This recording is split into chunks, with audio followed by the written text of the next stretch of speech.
it's like when we were just talking about like the Fox Halliburton thing, because Halliburton fits so much better with everybody. That's probably what made him look more enticing in a trade, and that's probably why they traded him, even if it was still stupid.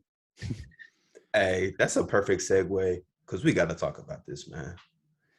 We have to talk about this. First off, Kings fans just need to be realistic with themselves. You guys lost this trade. You are not happy with my video this week. They are not liking it. Bro, somebody was in my comments about my Tyrese video, which I dropped like 2 weeks ago, was really arguing with me that they won this trade. And he was like, Tyrese is not going to be that good. I'm like, bro, it's okay to be a fan. It's also okay to admit that your team made a very bad trade. You guys lost this trade in the long term, most likely, and you're probably losing it in the short term because you're not even going to make the play-in. Like, come on, man. The Kings, this has to be the worst front office in all of sports. They're worse than the Pelicans. They're worse than the Detroit Lions. I don't know anything about hockey, but they're probably worse than every team in hockey. My team in hockey is rough, but it's close. It's close.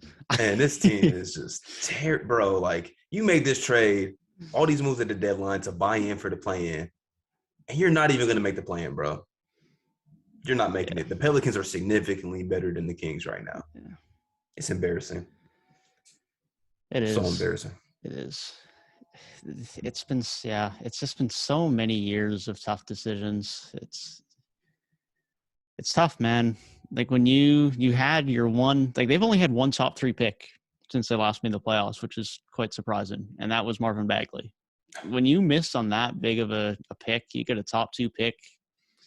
It's tough to come back from. And they've drafted relatively well since then, thankfully. But then you trade away the guy that wanted to be there. That was your main piece in Halliburton. And Sabonis is a fine player, but you now got 2 years to get in the play-in. I don't expect Sabonis to re-sign unless there's just no market for him and he re-signs in Sacramento for a supermax. I don't see it. Like, I don't go into next year and look at Sacramento and say this is a top 10 team in the West. Like, it's just not. Hey, I don't want to make it sound like a smaller deal. I don't want to make it sound like a smaller deal than it actually is, but Zion's returning to the Pelicans soon. He's like back in the building at least, doing some stuff there.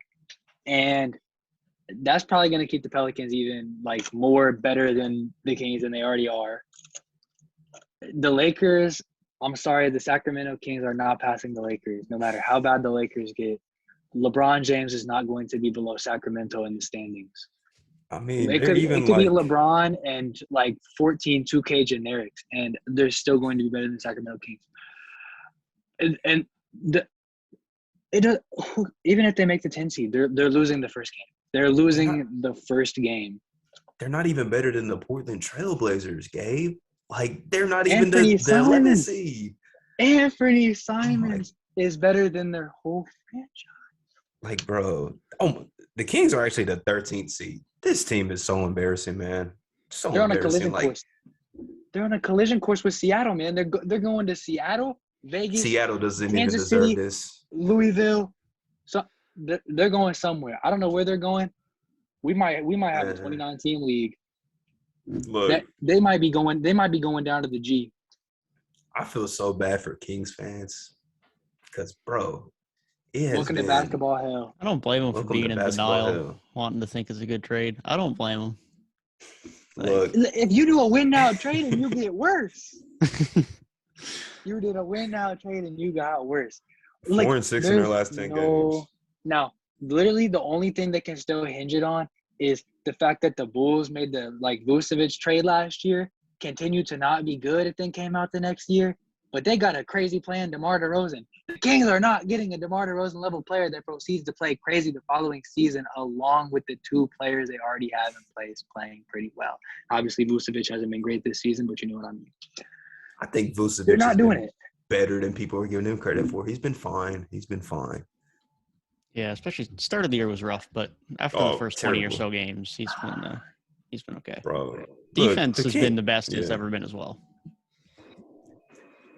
Yeah, I don't know what the Kings can do to salvage this at all, man. They just, once again, added to the long list of terrible decisions that this front office has made over the last decade and a half. You could go through a rabbit hole and go through all of the bad draft decisions they've made, all the bad trades, coaching decisions, hirings, firings, everything. There's probably like a long list somewhere on the internet about the Kings making mistakes. They fired the best coach they've had in the past 10 years after the best season they've had in the past 10 years. And then hired Luke Walton. Luke Walton, bro. What that the only thing you can do is sell the team. Yeah. You just need to sell the team. I'm sorry.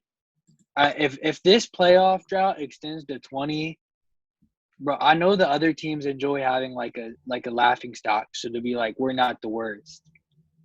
But you got to step in and say, hey, you're not competitive. You haven't been competitive for 2 decades. We got to do something about this. That's a problem. Yeah. I know, one playoff appearance, bro. That is ridiculous. I know the West has been so good at certain times. 50-win teams were 8 seeds at one point. But dog, you can't get one playoff appearance in 15 years.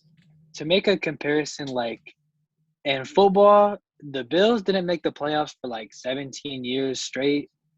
Yeah. But then they came out and now they're a perennial playoff contender. But number one, it's a lot easier to rebuild in football. You can put together 1-year turnarounds a lot easier. I mean, we literally saw that this year. But that's a sport where it's harder to make the playoffs. That at that time when they broke their playoff drought, 12 teams made the playoffs in that league. And it's now when 16 out of 30 teams, you can be below the top half of the league and still be an 8 seed in a conference.